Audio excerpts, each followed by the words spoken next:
All right, let's go back to that record heat now. As hard as it may be for us, it's even worse for your plants. THP 11's Ian Russell shows us some ways to keep them thriving and maybe even save you some money too.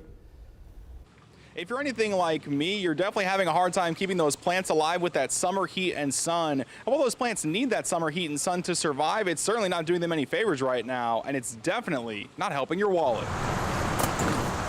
You could call it a lifelong focus. So, I mean, my mom always gardened, and so I grew up around it. Krista Quinn would call it a passion. Decided that I really liked it and I was good at it, and so I ended up, majoring in that in college. And for the rest of us, it's just difficult.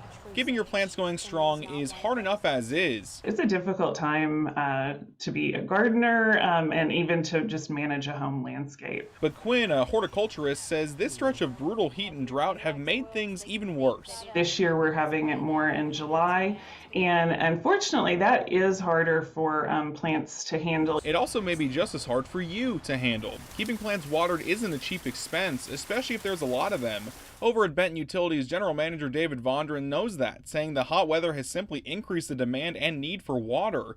He goes on to say that the best way to conserve water and your money is just to slow down on watering your lawn. If you aren't watering your lawn and it goes brown right now, it doesn't necessarily mean that it's dying. It's gone dormant because that's a strategy that turf grass is using to deal with the drought. At the Good Earth Garden Center, they're trying to address any of those issues before you ever plant. Make sure you ask an expert so that you know what will work for you. But if your garden is already sweating this heat, the best thing Quinn says you can do is just to be patient. So I think it's just, being strong and sticking with it and not giving up on your landscape plants. In Little Rock, Ian Russell, THP 11 News.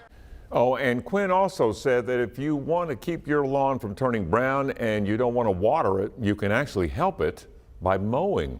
She says raising the blade and leaving the clippings on the lawn help to keep it hydrated.